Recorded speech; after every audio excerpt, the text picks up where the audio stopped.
일본의 경제가 위기 상황이라는 말은 꾸준하게 나오고 있었습니다. 일본은 어려운 경제 상황임에도 불구하고 한국과의 수출 규제 문제를 풀지 않는 자존심을 보여오기도 했는데요. 현실을 직시하지 않고 회피하기로 유명한 일본이지만 역대급 부채 위기에 일본 언론들은 심각하게 위기 상황임을 보도하고 있습니다. 일본 언론에 따르면 일본이 떠안은 부채 규모가 태평양 전쟁 말기와 비슷한 수준이 되어가고 있다고 합니다.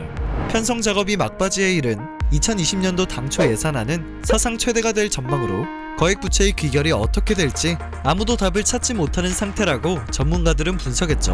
전쟁 전 시기인 금융시장을 저술한 도쿄 해상에셋 매니지먼트 관계자는 2018년도 GDP에 대한 부채 잔액 비율은 200%라고 밝혔습니다.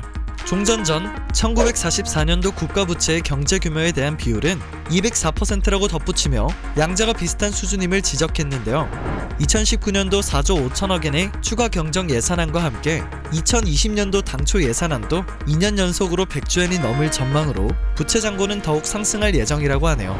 국채를 전시 발행하는 노력을 하기도 했지만 전후 인플레이션으로 가치를 잃어버렸으며 구매한 일반 국민들은 큰 손실을 입었습니다. 일본은 대규모 금융 완화를 하기 위해 은행에서 국채를 대량으로 매입해 소유하고 있다고 전해집니다. 그러나 일본은행 키우치 전 심의위원은 일본은행 매입으로 재정 규율이 느슨해졌다고 지적하기도 했습니다. 부채가 결국 미래 세대로의 외상값 돌리기가 되어버린 것이죠. 기업의 장래 증세 등으로 소비가 떨어졌으며 입금이나 설비 투자를 억제하는 폐해도 벌써부터 생겨나고 있다고 이어 밝혔습니다. 이렇게 역대급 위기에 몰린 일본은 근처에서 큰 사건이 터졌으면 하는데 그중 하나가 바로 남북전쟁입니다. 이유는 무엇일까요? 일본은 80년대 버블 경제 시절을 겪었습니다. 80년대에 세계 50대 기업의 80% 이상은 일본 기업일 정도였죠. 버블이란 단어 그대로 잠깐 동안 엄청난 성장을 이루었던 것입니다. 2차 세계대전 이후 패배한 일본은 친미 정권으로 변했으며 다름 아닌 한국의 6.25 전쟁과 월남전을 발판 삼아 발전했습니다. 1950년 한국전쟁 때 일본은 정부기관인 특수조달청을 마련하여 미국이 요구하는 군수품의 생산을 적극적으로 보상했죠. 1952년 6월 군수품 생산에 약 400여 개의 공장이 참가했으며 그 후의 수는 무려 860여 개로 증가하기에 이릅니다. 미군에게 제공하는 군사 물품의 금액만 당시 25억 달러 이상이었다고 전해지고 있으니 이 금액이 일본 경제에 미친 영향이 얼마나 큰지 알 수 있습니다. 일본 기업의 회장들은 이구동성으로 한국 전쟁이 천우였다고 뻔뻔하게 이야기합니다. 하늘이 도왔다는 이야기입니다. 일본의 버블 경제 시절을 떠올리면 생각나는 이미지는 대부분 6.25 전쟁 때의 이득으로 60년대에서 70년대에 만들어졌습니다. 한국 전쟁에서 본 이득으로 80년대까지 일본은 경제 호황을 누렸지만 이후 성장을 멈추고 GDP는 계속해서 하락하게 되죠.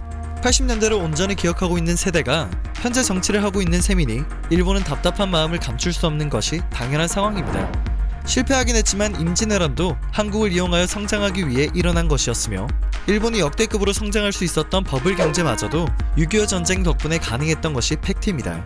일본이 극적으로 힘든 현재 상황을 해결하기 위해서는 엄청난 계기가 있어야 합니다. 과거에 한번 엄청난 이득을 봤었기 때문에 일본은 한국의 전쟁을 누구보다 원하는 세력이 된 것이죠.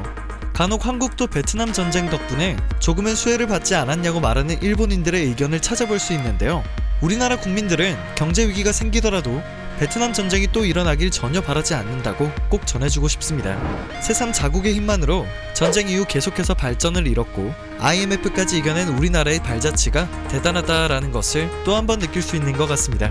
내년 도쿄올림픽이라는 특수를 앞두고 있는 일본이 특수를 잘 활용하여 경제 위기를 극복할 수 있을지 귀추가 주목되고 있습니다. 오늘 영상은 여기서 마치겠습니다. 유익하게 봐주셨다면 그것만으로도 감사합니다. 더 좋은 뉴스와 소식통으로 찾아뵙는 로버튜브 되겠습니다.